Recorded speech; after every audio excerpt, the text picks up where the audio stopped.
नमस्कार, कशिश न्यूज में आपका स्वागत है। आपके साथ मैं हूं करिश्मा। खबरों की करेंगे शुरुआत। सबसे पहले बात करेंगे समस्तीपुर की, जो एसबीआई बैंक से लाखों की लूट हुई है।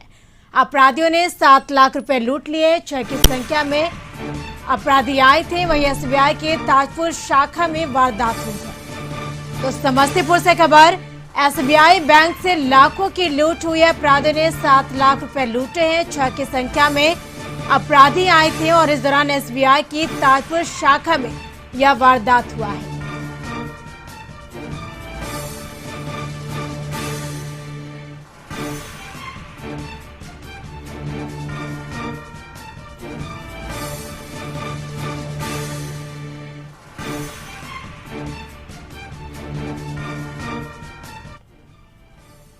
तो समस्तीपुर में एसबीआई बैंक से लाखों की लूट हुई है। तो बता दें कि अपराधियों ने 7 लाख रुपए लूट लिए हैं। इस दौरान 6 की संख्या में अपराधी आए थे। एसबीआई की ताजपुर शाखा में यह लूट की वारदात को अंजाम दिया गया।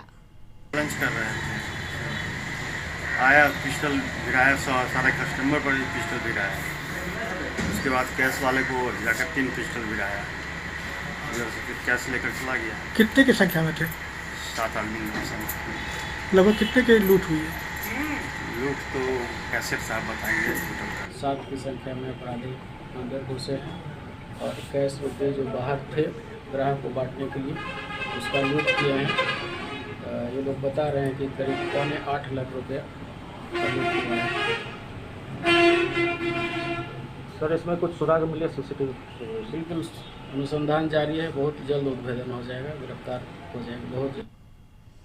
अधिक जानकारी के लिए समस्तीपुर से हमारे संवाददाता मंटून जुड़ चुके हैं हमारे साथ फोन पे। मंटून, एसबीआई बैंक से कितनों की लूट हुई है, अब तक की क्या है ताजा अपडेट?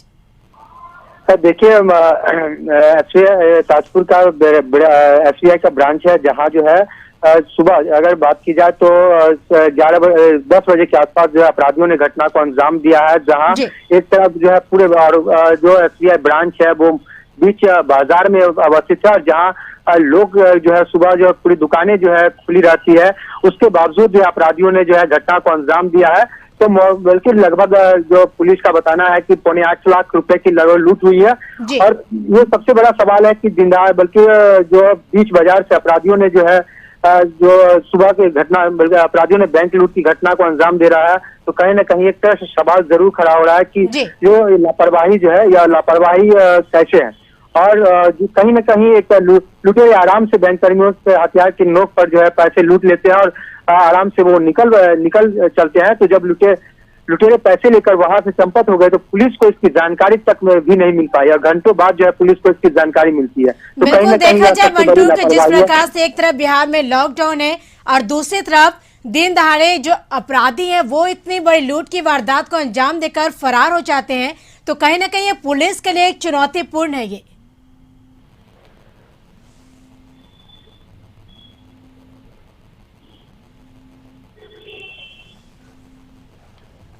मंटून, मेरा सवाल आपसे ये है कि एक तरफ बिहार में लॉकडाउन है और दूसरी तरफ अपराधी दिन दहाड़े इस लूट की वारदात को अंजाम दे रहे हैं, तो कहीं ना कहीं क्योंकि हर जगह पुलिस बल तैनात है लॉकडाउन के बीच, तो ये कि पुलिस के लिए चुनौतीपूर्ण है।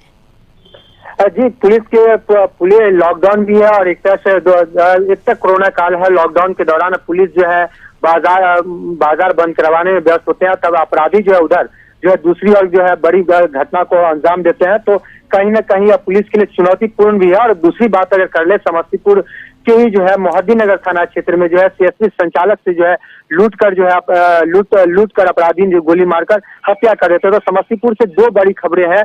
एक जो है एसबीआई बैंक से जो है 8 लाख रुपए की लूट अपराधी जिंदाहारी करके निकल जाते हैं और दूसरी ओर जो है सीएसपी संचालक की जो है हत्या का लूट के दौरान अपराधी गोली मारकर हत्या कर देते हैं। तो कहीं ना कहीं पुलिस की एक तरह लापरवाही और उसके लिए चुनौती भी है। जी, जानकारी के लिए शुक्रिया। तो एक तरफ लॉकडाउन है, दूसरी तरफ अपराधी दिन दहाड़े इस लूट की वारदात को अंजाम दे रहे हैं। फिलहाल तमाम जानकारी के लिए बहुत बहुत शुक्रिया मंटून। बढ़ेंगे अगली खबर की ओर। मधेपुरा जिले के मुरलीगंज थाना क्षेत्र के भिलाही मोड़ के पास 32 साल के शख्स को अज्ञात अपराधियों ने गोली मार दी, जिससे उसकी मौके पर ही मौत हो गई। मृतक मुरलीगंज प्रखंड के पूर्वी भाग के जिला परिषद प्रतिनिधि राकेश राम का भाई पवन राम है। मृतक पवन राम कोल्हाई पट्टी चौक पर विभिन्न राज्यों के लिए बस की बुकिंग का कार्य किया करता था। मौके पर जानकारी पाकर मुरलीगंज थानाध्यक्ष अखिलेश कुमार अपने दल बल के साथ मौके पर पहुंचकर स्थिति का जायजा लिया और अज्ञात अपराधियों को पकड़ने के लिए विभिन्न बिंदुओं पर जांच कर रही है।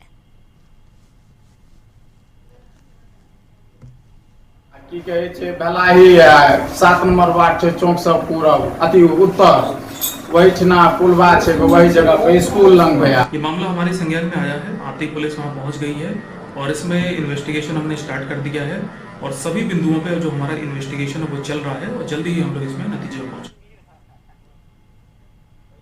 सहरसा जिले में अपराधी इतने बेलगाम हो चुके हैं कि अब उनमें पुलिस का खौफ है ही नहीं और यही वजह है कि अब जिले में पुलिस भी सुरक्षित नहीं है। ताजा मामला सदर थाना क्षेत्र के कारो किरर हाल्ट के समीप का है, जहां ड्यूटी करे पैंथर जवान को बाइक सवार अपराधियों ने ताबड़तोड़ चाकू से गोदकर उन्हें बुरी तरह जख्मी कर दिया। जख्मी पुलिस जवान का नाम प्रदीप कुमार बताया जा रहा है। वही घटना के बाद आनन फानन में जख्मी जवान को शहर के निजी अस्पताल में भर्ती कराया गया, जहां डॉक्टरों ने जख्मी जवान की स्थिति नाजुक को देखते हुए उसे पीएमसीएच रेफर कर दिया और बताया जा रहा कि कारो खिरहर हाल्ट के पास वाहन चेकिंग की जा रही थी और इसी दौरान एक मोटरसाइकिल पर 3 लोग सवार थे और उसी को हाथ देकर पैंथर जवान रोका था। उसी वक्त हमलावर किसी चीज से पैंथर के जवान के हाथ पर वार कर दिया, जिससे जवान का हाथ कट गया। सदर एसडीपीओ संतोष कुमार ने कहा कि स्थिति ठीक है, लेकिन बेहतर इलाज के लिए रेफर किया गया है। पुलिस अपराधियों की गिरफ्तारी के लिए लगातार छापेमारी कर रही है। ड्यूटी कर रहा था कारो किरर हॉल के पास, उसी में मोटरसाइकिल वगैरह चेकिंग के लिए लगाया गया और एक मोटरसाइकिल में 3 व्यक्ति सवार थे, उसे ये हाथ देख करके रोका था, हाथ पे किसी चीज़ से वार किया जिससे हाथ जख्मी हो गया, कट गया है, ऑपरेशन हुआ है, ठीक है ना? ठीक है जी ठीक है, रेफर किया गया, पटना में भेज रहे हैं ताकि उसको बेहतर इलाज हो सके। उसका हाथ बेगूसराय में ससुराल वालों का पैसे लौटाने के विवाद में पति ने पत्नी की गोली मारकर हत्या कर दी। घटना मटिहानी थाना क्षेत्र रामदेरी नकटी टोला की है, जहां अमरौर निवासी छाया देवी ने अपनी पुत्री संगीता की शादी मटिहानी थाना क्षेत्र के रामदेरी निवासी शंकर सिंह से की थी। शंकर सिंह के द्वारा कर्ज के रूप में अपनी सास से 1 लाख रुपए लिया था। इसी बीच छाया देवी के पति का पिछले साल निधन हो गया। पति के देहांत के बाद छाया देवी ने अपने दामाद शंकर सिंह से उधार का रुपया मांगना शुरू किया। अपनी मां की हालत देखकर शंकर सिंह की पत्नी संगीता देवी ने भी अपने पति पर रुपया वापस करने का दबाव बनाना शुरू किया, जिसको लेकर पति पत्नी में अनबन होना शुरू हो गया। वहीं मंगलवार को संगीता देवी के द्वारा अपने पति से मां का रुपया वापस करने के लिए विवाद हुआ, जिसके बाद आक्रोशित होकर शंकर सिंह ने अपनी पत्नी को गोली मार दी, जिससे संगीता देवी घटना बता दें कि मौके पर ही मौत हो गई। घटना की सूचना पर मटिहानी थाना पुलिस ने तुरंत कार्रवाई करते हुए शंकर सिंह के परिवार के 4 लोगों को हिरासत में लेकर पूछताछ करी, जबकि शंकर सिंह मौके से फरार है। 2020 में 7वां महीना में पति मेरा गुजर गया। छोटा छोटा सा बच्चा है, बेटी को तो मार दिया रात गोली। पैसा मांगने के लिए बेटी सुबह में 7 बजे में फोन किए, कहे मम्मी खाना खैले, कहलिए हाँ बेटा खेलिए। पैसा मांगने लिए मेरा पति को बोले मम्मी के पैसा दो, मम्मी गरीब है, खेत जमीन बेच कर। सिवान में अचानक से हाई टेंशन तार गिरने से सड़क पर अफरा तफरी मच गई। हाई टेंशन तार गिरने से एक बाइक और एक मवेशी धू धू कर चलने लगे। घटना दरौंदा थाना क्षेत्र के रामत छपरा गांव की ओर बताया जा रहा कि अचानक से रामत छपरा गांव में 11,000 की तार सड़क पर गिर गई और उसके गिरते ही सड़क से ज्वालामुखी की तरह आगे निकलने लगा।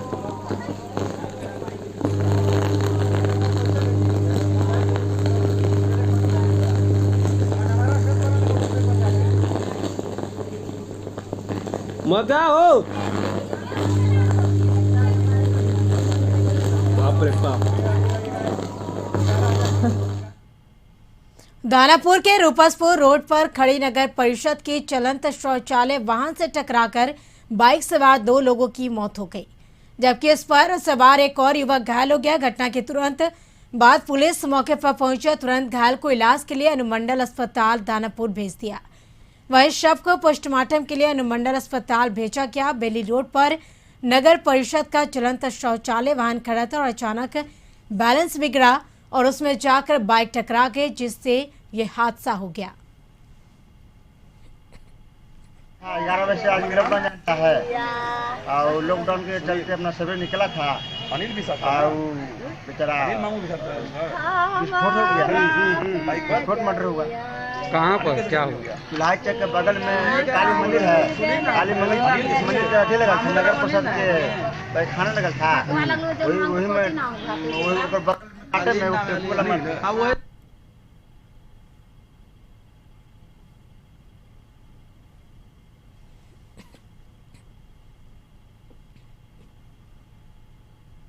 बेड़ो थाना के फुसरो पुराना सब्जी मंडी के पास पुराना धाको बस्ती निवासी 55 वर्षीय व्यक्ति सुनील सिंह उर्फ सुनील गंजू की शराब के नशे की हालत में सड़क पर गिरने से मौत हो गई।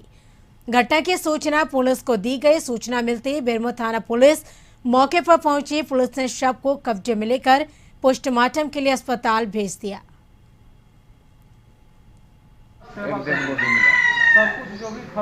आए तो देखे थे, अगल बगल से पता चला है कि वो नशा सा करता था, जिससे हालत में गिरा। दारू के नशे में गिर जाने के बाद गिरने से उसकी मैंने घटनास्थल पर ही बताया गया कि मृत्यु हो गया। मैं उसका सुनील सिंह उर्फ सुनील। यहाँ रुकेंगे एक छोटे से ब्रेक के लिए। ब्रेक के बाद जल्द हाजिर होंगे। ब्रेक के बाद आपका स्वागत है। जहानाबाद के लॉकडाउन को लेकर जिला प्रशासन के द्वारा बेवजह घूमने और लापरवाही बरतने वाले पर पुलिस के द्वारा सख्ती बरती जा रही है, ताकि लॉकडाउन का अनुपालन कराया जा सके। गौरतलब है कि कोरोना संक्रमण के रोकथाम को लेकर सरकार के निर्देश पर लॉकडाउन लगाया गया है। बावजूद बेवजह घूमने वाले और लापरवाही बरतने वाले बाज नहीं आ रही हैं और ऐसे में लॉकडाउन को उल्लंघन करने वाले पर पुलिस के द्वारा लाठियां भी चटकाई जा रही है। इस कड़ी के जहानाबाद नगर थानाध्यक्ष रवि भूषण के नेतृत्व में शहर गश्ती करते हुए बेवजह घूम रहे युवकों की पिटाई की गई और साथ ही शहर के बड़ी मस्जिद स्थित बाजार के समीप से नगर थानाध्यक्ष के द्वारा 6 बाइकों को भी लॉकडाउन को उल्लंघन करने पर जब्त किया गया है।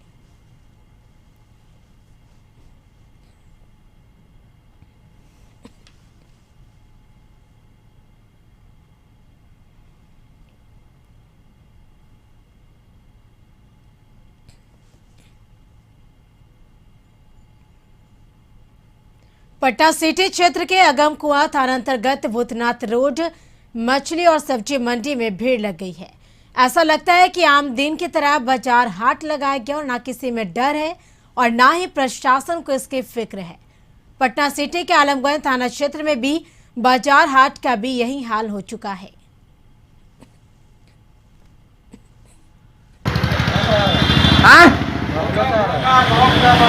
यही जो बताओ, ये बिना मास्क के जो चल रहे हो, समझ रहे हो कितना बीमारी फैला हुआ है।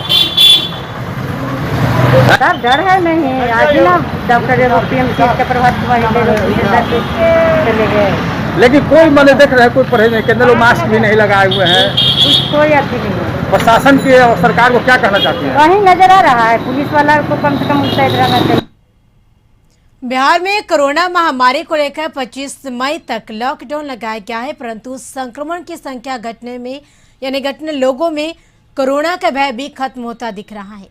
ऐसा एक नज़ारा देखा गया राजधानी में सटे फतुहा बाजार में, जहां 10 बजे के पहले बाजार में भारी भीड़ देखी जाती है। भीड़ का आलम ये इस कदर होता है कि पटना बख्तियारपुर स्टेट हाईवे घंटों पूरी तरह जाम रहता है।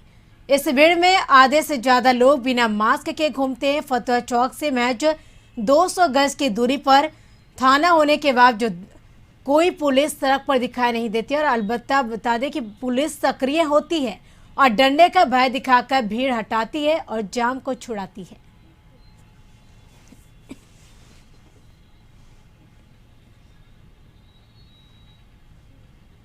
बेगूसराय सदर के भाजपा विधायक कुंदन कुमार सिंह का बुडको कंपनी के अधिकारियों के बीच सड़क जमकर यानी क्लास लगाते एक वीडियो वायरल हो रहा। वायरल वीडियो में विधायक कुंदन कुमार सिंह कह रहे हैं कि तुम्हारे पिता की जमींदारी नहीं है कि साल भर से सड़क को खोद कर छोड़ दिया है। और इतना ही नहीं, उन्होंने आगे अधिकारियों पर बरसते हुए कहा कि क्या चाहते हैं कि अब हम सड़क पर खींच खींच कर मारना शुरू करें। हमारा जो असली रूप है हम दिखाना नहीं चाहते जो तुम लोग देखना चाहते हो। आप लोगों को शर्म नहीं आती, इस तरह सड़कों को खोद कर छोड़ दिए हैं। दरअसल शहर में बुडको कंपनी को या कंपनी के द्वारा नल जल योजना, सीवरेज योजना और नमामि गंगा योजना के लिए पाइप बिछाई जा रही, जिसमें साल भर से कई मोहल्ले में सड़क को खोद कर छोड़ दिया गया। सड़कों को खोद कर छोड़ देने से बरसात के दिनों में काफी फजीहत लोगों को होती है। इसी को लेकर विधायक कुंदन कुमार सिंह मोहल्ले का निरीक्षण करने पहुंचे थे, जहां सड़क की हालत देखकर अधिकारियों पर जमकर क्लास लगाई थी। किया जाता है और उसका रिपोर्टिंग बेगूसराय ना नगर निगम को है ना बेगूसराय में किन्हीं को है। और इस कारण से करीब 1 साल से कुछ रोड ऐसे हैं जो कि खोद दिया गया था बुडको के द्वारा और ऐसे ही पड़ा हुआ है। बाकी जो कुछ रोड हैं कोई 3 महीना से, कोई 4 महीना से इस तरह से पड़ा हुआ है।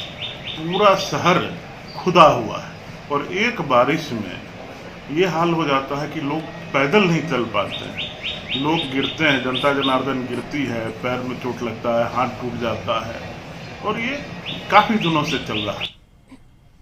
पटना के पारस अस्पताल पर कोरोना संक्रमित महिला की बेटी ने बड़ा गंभीर आरोप लगाया। युवती का आरोप है कि उसकी मां के साथ अमानवीय व्यवहार किया गया और साथ ही लापरवाही से उनकी मौत हुई है। संक्रमित महिला की अस्पताल में इलाज के दौरान मौत हो गई। मौत के बाद पुलिस और मजिस्ट्रेट की टीम अस्पताल पहुंची और मामले की जांच में जुट गई। इस मामले में लड़के का कहना है कि उसकी मां के साथ अमानवीय व्यवहार किया गया और साथ ही साथ लापरवाही से उनकी मौत हुई है। युवती ने अस्पताल प्रबंधन पर गंभीर आरोप लगाए हैं। युवती ने पूरे मामले में जांच की मांग की है और कार्रवाई की मांग की है। मेरी मम्मी के साथ 17 को सेक्सुअल असॉल्ट हुआ। 3 लोगों ने मिलकर मेरी मम्मी के साथ फिजिकली गलत करा और उसके बाद फिर उस दिन से मम्मी की तबीयत खराब होने लगी। उसके पहले मम्मी बिल्कुल ठीक थी मेरी मम्मी। हम पैदल आए थे, मैं उसको लेकर आई थी और उसके बाद फिर उसकी तबीयत बिगड़ने लगी। जब से ऐसा हुआ मैंने लोगों से बात की, हॉस्पिटल स्टाफ को बताया, तब से उन लोगों ने ऐसा कुछ करा। उन लोगों ने इंट्यूबेशन कर दिया, तभी तुरंत मेरे को बोला कि आपको साइन करना होगा, इनकी हालत खराब हो जाएगी और उनको इंट्यूबेशन कर दिया ताकि वो कुछ बोल ना पाए। और उसके बाद फिर आज उनकी डेथ डिक्लेयर कर दी। क्या नाम था? हर दिन रात को हमको कॉल करके परेशान करते थे। कभी बोलते थे फिजिकल असॉल्ट का टेस्ट करेंगे। मैंने कंसेंट नहीं दिया, फिर भी जबरदस्ती उसका टेस्ट किया गया इतनी क्रिटिकल कंडीशन में। पेशेंट के अटेंडेंट या लड़की ने अपना एक लिखित बयान थाना को दिया है और उस थाने में लिखित बयान के आधार पर जो उचित कार्रवाई होगी वो होगी नियम कानून के अनुसार। वो नाम नहीं हॉस्पिटल को दिया, हॉस्पिटल के ऊपर लगाया आरोप। पटना से खबर, प्रसिद्ध कार्डियोलॉजिस्ट डॉक्टर प्रभात का शव एयरपोर्ट पहुंच गया। इंडियन मेडिकल एसोसिएशन और डॉक्टरों की टीम ने श्रद्धांजलि दी। कोरोना से डॉक्टर प्रभात की मौत हुई थी। हैदराबाद के अस्पताल में अंतिम सांसें ली थी। तो पटना से खबर, प्रसिद्ध कार्डियोलॉजिस्ट डॉक्टर प्रभात का शव एयरपोर्ट से पटना पहुंचा है। तो बता दें कि डॉक्टर प्रभात का शव एयरपोर्ट से पटना पहुंचा। वहीं कोरोना से डॉक्टर प्रभात की मौत हुई थी। इंडियन मेडिकल एसोसिएशन और डॉक्टर की टीम ने श्रद्धांजलि दी। वहीं कोरोना से डॉक्टर प्रभात की मौत हुई थी। हैदराबाद के अस्पताल में डॉक्टर प्रभात ने अंतिम सांसें ली थी। तो डॉक्टर प्रभात के शव एयरपोर्ट पटना एयरपोर्ट पहुंचा है।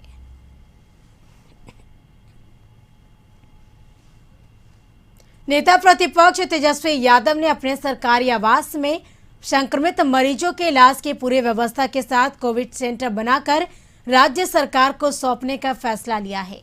अपने आवास में संक्रमित मरीजों के लिए अपने कोष से ऑक्सीजन सिलेंडर के साथ साथ इलाज की सभी व्यवस्था कर और खाने पीने की पूरी व्यवस्था के साथ सरकार को सौंपने का फैसला लिया।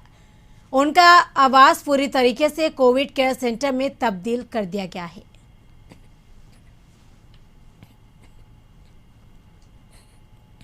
करके आइसोलेशन वार्ड्स बनाए जाए, क्वारंटाइन सेंटर्स बनाए जाए, क्योंकि मरीज जो हैं बिहार के, उनको सरकारी अस्पतालों में बिस्तर नहीं मिल रही, ऑक्सीजन नहीं मिल रहा, दवाएं नहीं मिल रही। इसलिए हमने पूरी तरीके से सारा इंतजाम एक नंबर में, एक पोलो आवास में जो है हमने किया है। चाहे बेड हो, ऑक्सीजन हो, दवा हो, खाने पीने की सामग्री हो, पूरी तरीके से मेडिकली इक्विप्ड जो जरूरत की चीजें हैं वो हमने व्यवस्था एक नंबर पोलो रोड में किया है। हमने कई बार मुख्यमंत्री जी को 4 साल में चिट्ठी लिखा, लेकिन उसका कोई अब तक उन्होंने जवाब नहीं दिया। उम्मीद करते हैं कि एक सकारात्मक पहल, एक विपक्ष, जिम्मेदार विपक्ष होने के नाते हम अपने सरकारी आवाज देना चाहते हैं। और ये चला नहीं सकते सेंटर, क्योंकि सरकारी बंगलो है, इसलिए सरकार से आग्रह है कि वो टेक ओवर करके इसको चलाने का काम करे, और जो भी मदद हो सकता है वो हम करने के लिए तैयार हैं। सुपौल से खबर। एक तरफ लोग जहां कोरोना जैसी महामारी से जूझ रहे हैं, वहीं बिहार में बदहाल स्वास्थ्य व्यवस्था की तस्वीर लोगों को और भी मायूस कर रही है। मामला सुपौल जिले के छातापुर प्राथमिक स्वास्थ्य केंद्र का है, जहां मरीज ऑक्सीजन के अभाव में तड़पता दिखाई दे रहा। आरोप है कि ड्यूटी पर तैनात डॉक्टर एक बार देखने तक नहीं आते। जब मीडिया ने इस पर सवाल किया तो आनन फानन में मरीज को सदर अस्पताल सुपौल रेफर कर दिया। मामला यहीं तक नहीं रहा। रेफर के बाद जब मरीज के परिजनों के द्वारा एम्बुलेंस की मांग की गई तो स्वास्थ्य कर्मियों ने एम्बुलेंस के लिए साफ मना कर दिया और प्राइवेट एम्बुलेंस या गाड़ी व्यवस्था करके जाने की सलाह दी। मरीज की नाजुक हालत को देखते हुए मजबूरी में परिजनों ने मोटरसाइकिल पर मरीज को लेकर प्राथमिक स्वास्थ्य केंद्र छातापुर से बेहतर इलाज के लिए सदर अस्पताल के लिए निकल पड़े।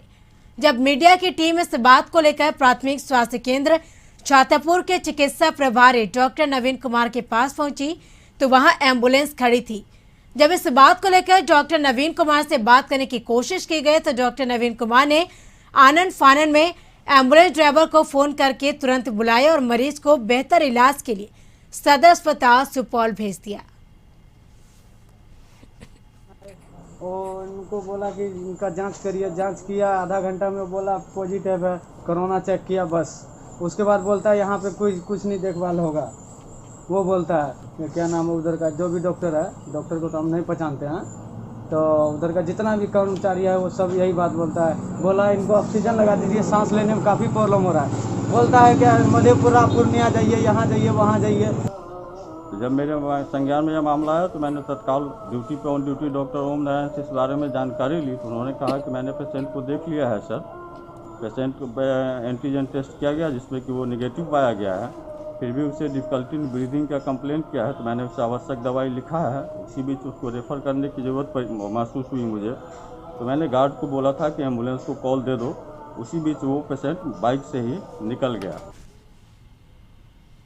भोजपुर जिले में बालू खनन माफिया पर भोजपुर पुलिस का जोर का डंडा चला है। अवैध खनन के खिलाफ छापेमारी में पुलिस ने बड़हरा थाना क्षेत्र के बिंदगांव सेमरा में अभियान चलाकर कई बालू लदे ट्रक और ट्रैक्टर समेत आधा दर्जन से ज्यादा पोकलिन मशीन को जब्त किया। अवैध खनन के खिलाफ भोजपुर पुलिस की बड़ी कार्रवाई मानी जा रही, क्योंकि 1 मई से भोजपुर जिले में बालू खनन करने वाली कंपनी ने बालू का खनन बंद कर दिया है और एक घाट को सरकार को सरेंडर कर दिया है, जिसके बाद से बालू खनन का काम बंद है। फिर भी बालू माफिया अवैध तरीके से बालू के खनन में लगे हुए हैं और जमकर बालू का खनन किया जा रहा है, जिसके कारण सरकार को काफी राजस्व की क्षति हो रही है।